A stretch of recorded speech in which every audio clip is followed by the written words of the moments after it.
My Lords, considering this group of amendments, a comment by Index on censorship came to mind. Critical of aspects of the bill, Index worried out loud about whether this legislation will reverse the famous maxim, publish and be damned, with consider the consequences of all speech or be damned. And in that context, I am actually very grateful, relieved at least, that the freedom of the press is given due regard and protections in the bill.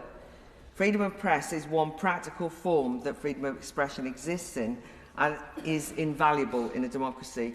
It's so crucial that it's been the centre of democratic struggles in this very Parliament for over 5 centuries, ever since the first printing press meant that the masses could gain access to the written word. It fuelled the pamphleteers of the English Civil War. It made a hero of MP John Wilkes in the 18th century, and his victory for the press to be free to report on the goings-on of the great and the good, to muckrake and to dig the dirt, and long may it continue. So I welcome that news publisher content on their own websites are not in the scope of legislation, that if platforms take down or restrict access to trusted news sources, they'll face significant sanctions, that platforms must notify news publishers if they want to take down their content. If the publisher disputes that, the platform must not remove it until the dispute is resolved, and that Ofcom must also review the efficacy of how well the platforms are protecting news. Well, I say hurrah to all that. If only the bill treated all content with such liberal and proportionate approach, I wouldn't be standing up and speaking quite so much. But on the press specifically, I want to strongly oppose actually Amendments 124 and 126 and 127, now that it's been explained and I understand it, because I didn't quite before. Amendment 124 would mean that the comment sections of the largest newspaper websites are subject to the regulation of the bill. But I do think it's important that we should note that user comments are, as has been explained, already regulated by IPSO, the independent press standard organisation, and that individual publishers have strong content moderation and system policies, and the editor is ultimately liable for comments. And that's the key issue here. This is about protecting editorial independence from state interference, and Amendment 124 does the opposite.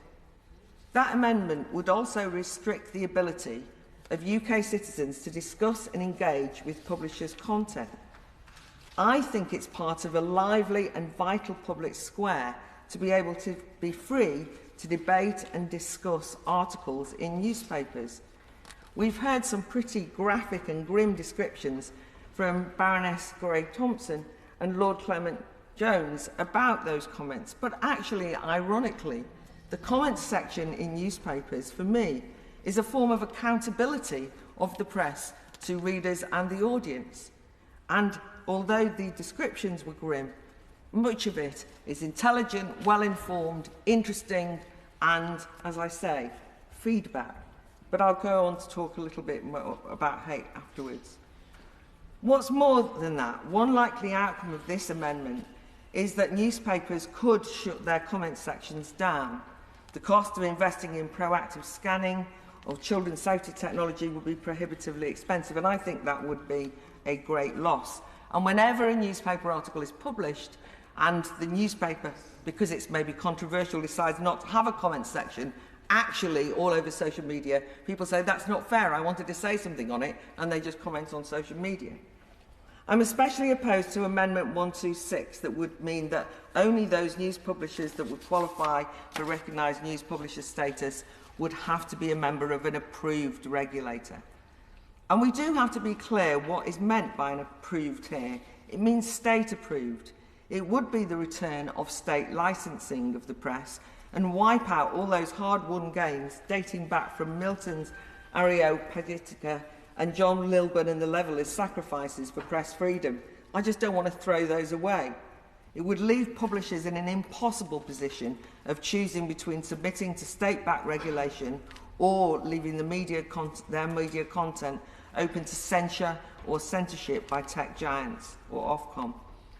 I do think it's really an attempt at coercing or bullying newspapers into what is a hacked-off inspired Leveson-style regulation system by the back door, that's been rejected, as has been explained, by the vast majority of the print media. It will remove vital protections for press freedom built into the bill and allow anyone who refused to be blackmailed into state licensing and statutory content regulation or be thrown under the bus and effectively greenlight Silicon Valley's censorship of UK journalism. That said, while it's important to give due respect to press freedom and a specific category, just as we do with academic freedom, I am still a little squeamish about that special favours approach towards the MSM, as it's described, mainstream media and legacy media. And perhaps that's the one thing that I do agree with Lord Clement Jones on his comments. Because privileging comment sections of newspapers while offering no parallel protections for some members of the public to comment on social media, on the internet itself, I think is a problem. The internet, we should remember, while we in this bill are focusing only and largely on the negatives, has been hugely democratising, removing official gatekeeping and allowing ordinary people to publish and amplify their voices that were often silenced or ignored in the past.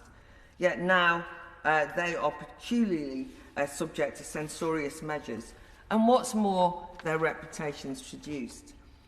You see, I thought it was interesting listening to the discussion about hate in response to the way that the Noble Lady Baroness Greg Thompson and Lord Clement Jones discussed the comment section in newspapers, which I'm not naive enough to imagine are not full of some horrors as they described. That there's a danger that we have an impression of the British public as a hate-fuelled mob that as soon as you let them speak, just spew out anti-Semitism, misogyny and all the rest of it. And as I've constantly tried to say throughout this bill, the whole notion of what hate is at least subjective, often quite complicated.